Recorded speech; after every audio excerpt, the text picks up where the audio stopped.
इससे पहले हम ये बात कर चुके हैं कि डाइलेक्ट्रिक को अगर इलेक्ट्रिक फील्ड में रखते हैं तो उसके अंदर इलेक्ट्रिक फील्ड कम हो जाता है।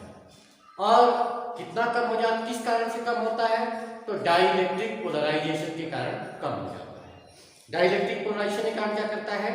जो डाइलेक्ट्रिक है वो अपना एक इंड्यूस्ड इलेक्ट्रिक फील्ड के अपोजिट डायरेक्शन में क्रिएट कर देता है और इससे नेट इलेक्ट्रिक फील्ड क्या होता है? कम हो जाता है। और अगर एयर में इलेक्ट्रिक फील्ड ई नॉट है तो डाइलेक्ट्रिक में जो इलेक्ट्रिक फील्ड होता है वो होता है ई नॉट बाई के बराबर होता है। अब पैरेलल प्लेट कैपेसिटर के बीच में अगर एक डाइलेक्ट्रिक स्लैब रख दें, सपोज दैट ये हमारे पास एक पैरेलल प्लेट कैपेसिटर है जिसके एक प्लेट पे पॉजिटिव चार्ज है और दूसरे प्लेट पे नेगेटिव चार्ज है, प्लस क्यू चार्ज है, माइनस क्यू चार्ज है। हम एक टर्म डिफाइन करते आ रहे हैं surface charge density.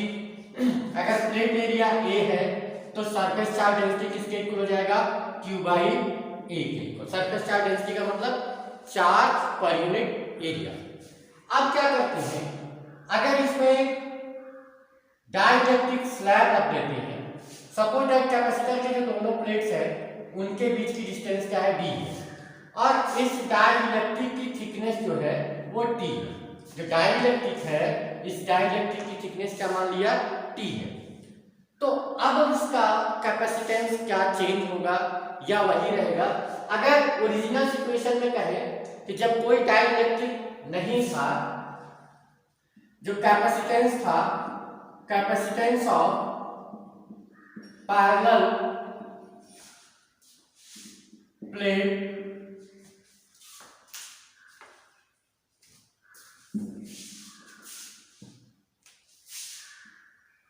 Capacitor with air, केवल अगर एयर है, केवल अगर उसके प्लेट्स के बीच में एयर है तो जो कैपेसिटेंस होता है epsilon naught A by D. इसको हम पीछे डिराइव कर चुके हैं कि अगर कैपेसिटर के बीच के प्लेट के बीच में केवल एयर है तो जो कैपेसिटेंस होता है epsilon naught A by D. अब कैपेसिटेंस कैलकुलेट करने का तरीका क्या है?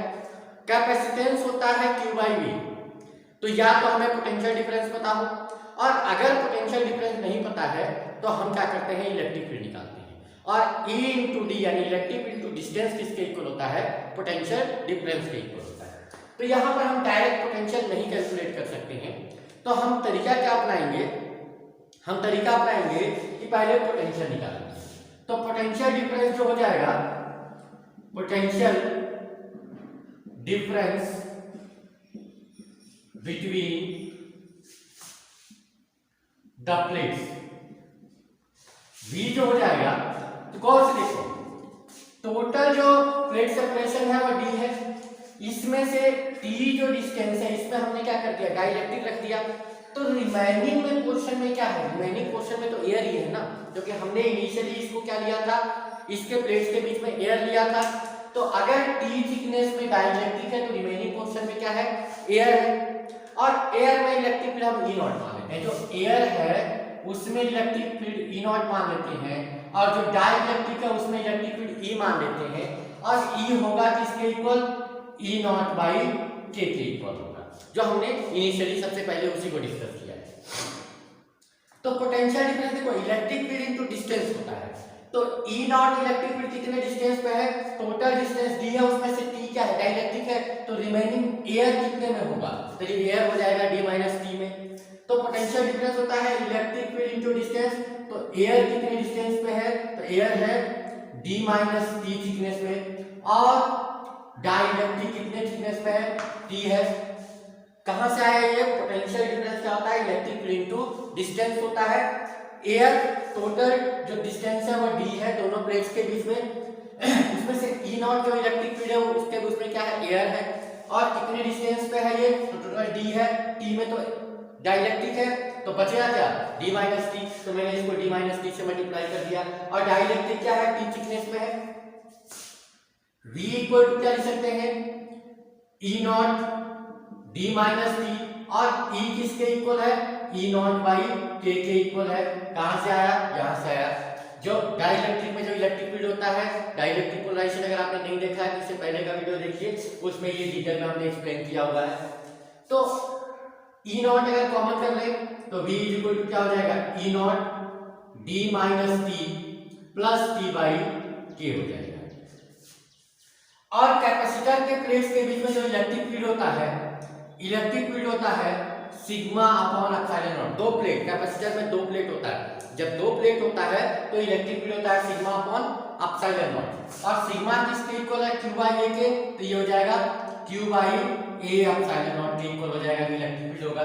तो यहां पर मैं अगर पुट कर दूं तो V इक्वल टू क्या मिल जाएगा मुझे, Q by A epsilon not D minus T plus T by के मिल जाएगा। ओके, अब जब हमारा पोटेंशियल डिफरेंस निकल गया तो कैपेसिटेंस हम कैलकुलेट कर सकते हैं। कैपेसिटेंस होता किसके इक्वल है, Q बाई B के इक्वल होता है। तो Q और B किसके इक्वल है, तो ये B है, क्या है, Q by A epsilon not into D minus T plus T by K के इक्वल है। Q से Q कट जाएगा और ये एप्सिलॉन नॉट ऊपर चला जाएगा, C के लिए क्या एक्सप्रेशन मिल गया, A epsilon not by D minus T plus T by के मिल जाएगा। यही एक्सप्रेशन हो जाएगा जब कैपेसिटर के प्लेट्स के बीच में क्या है, डाइलेक्ट्रिक स्लैब है। क्या है, A epsilon not upon D minus T plus T by के। ये एक्सप्रेशन किसको रिप्रेजेंट करेगा, डाइलेक्ट्रिक कैपेसिटर और capacitance of parallel plate capacitor with A dielectric slab. अगर उसके प्लेट्स के बीच में क्या है, डाइलेक्ट्रिक स्लैब। अब जरा कंपैरिजन करने की कोशिश करते हैं। जब एयर था तो एयर होने की सिचुएशन में हमारे पास जो कैपेसिटेंस था वो ये था epsilon naught A by D, और अभी क्या है, epsilon naught A D minus T plus T by के। न्यूमिनेटर दोनों का सेम है, तो न्यूमिनेटर में तो कोई चेंज आया नहीं। अब बात करते हैं डिनोमिनेटर में, डी और माइनस टी है, और देखो टी माइनस हो रहा है और टी बाई के क्या हो रहा है, उसमें ऐड हो रहा है। के की वैल्यू 1 से ज्यादा है, तो ये जो क्वांटिटी होगी टी बाई के, क्योंकि के की वैल्यू 1 से ज्यादा है तो उसे डिवाइड करोगे, तो this quantity will be less than T. जो टी बाई के होगा, जो टी बाई के होगा, यहां से इस फॉर्मूले से टी बाई के होगा, this will be less than T. तो अब मैं क्या देख रहा हूं कि डी में टी को मैं माइनस कर रहा हूं, उससे छोटी क्वांटिटी ऐड कर रहा हूं, तो ओवरऑल ये जो क्वांटिटी होगी वो लेस देन डी होगी। डिनोमिनेटर क्या होगा इसका, इस डिनोमिनेटर से कम होगा। न्यूमिनेटर सेम है, डिनोमिनेटर कम हो गया, तो ओवरऑल जो फ्रैक्शन होगा वो बढ़ेगा घटेगा, वो बढ़ जाएगा। तो यहां पर जो कैपेसिटेंस मिलेगा वो सी नॉट से ज्यादा होगा। यानी कि अगर हम ये देख रहे हैं कि कैपेसिटर के प्लेट्स के बीच में अगर हम कोई डाइलेक्ट्रिक स्लैब इंट्रोड्यूस कर देते हैं तो उस केस में हमारी कैपेसिटेंस क्या होती है, इंक्रीज हो जाती है, अगर उसके प्लेट्स के बीच में क्या है, एयर।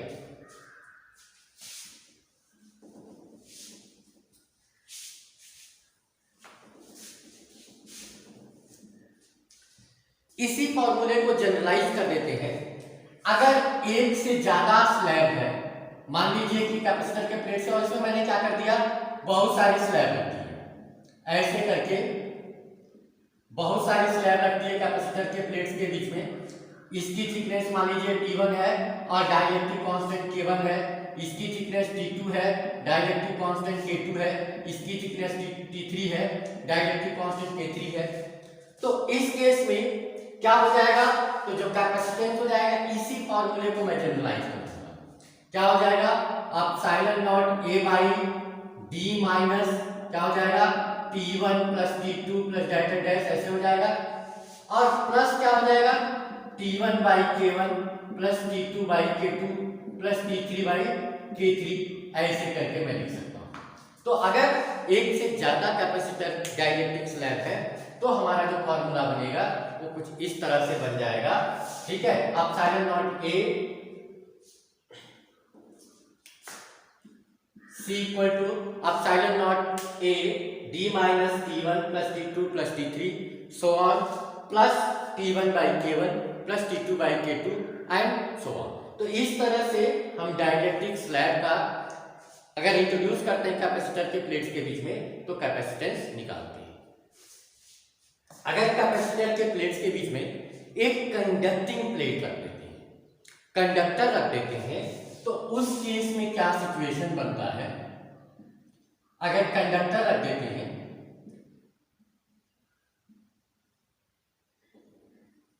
T थिकनेस का तो क्या सिचुएशन बनता है? तो हम इससे पहले डिस्कस कर चुके हैं गॉस थ्योरम में कि कंडक्टर पे जो भी चार्ज होता है वो उसके आउटसाइड द सरफेस रिजाइड करता है, और चूंकि उसके आउटसाइड सरफेस होता है इसलिए अंदर कोई चार्ज नहीं होता है, और जब अंदर चार्ज नहीं होगा तो अंदर इलेक्ट्रिक फील्ड क्या होगी? जीरो होगी। तो इस केस में जो अंदर इलेक्ट्रिक फील्ड होती है वो क्या होती है? जीरो होती है। कंडक्टर प्लेट अगर स्लैब हम रखेंगे तो इस कंडक्टिंग स्लैब के अंदर जो इलेक्ट्रिक फील्ड होगा वो क्या हो जाएगा? जीरो हो जाएगा। एयर के साथ जो इलेक्ट्रिक फील्ड था क्या था? Epsilon naught A by D था। हम पोटेंशियल डिफरेंस निकालेंगे तो क्या करेंगे? Electric field into distance. तो देखो अगर ये डिस्टेंस D है तो ये कितने डिस्टेंस पर होगा? D माइनस C, और इस ये क्या इलेक्ट्रिक फील्ड क्या है? जीरो है। तो यहाँ पर क्या हो जाएगा? E not into D minus T अब plus this electric field into this distance, यानी कि जीरो इंटू क्या हो जाएगा? T, और ये टर्म क्या हो जाएगा? जीरो हो जाएगा। तो पोटेंशियल डिफरेंस किसके इक्वल हो गया? E not into D minus T, और E नॉट किसके इक्वल है Q by A epsilon not into D minus T। अगर कैपेसिटेंस निकालें तो कैपेसिटेंस के लिए क्या फॉर्मूला होता है? Q by V। तो यहां पर मुझे क्या मिल जाएगा? C equal to Q by Q into D minus T upon A epsilon naught. ये इससे कट जाएगा, C किसके इक्वल मिल जाएगा? A epsilon not by D minus T। तो कंडक्टिंग स्लैब अगर है तो कंडक्टिंग स्लैब के साथ क्या मिल जाएगा हमारा formula? A epsilon not by D minus T। तो इस तरह से अगर किसी कैपेसिटर प्लेट्स के बीच में कंडक्टिंग या डाइलेक्ट्रिक स्लैब रखते हैं तो इस तरह से उससे इलेक्ट्रिक फील्ड कैलकुलेट करते हैं।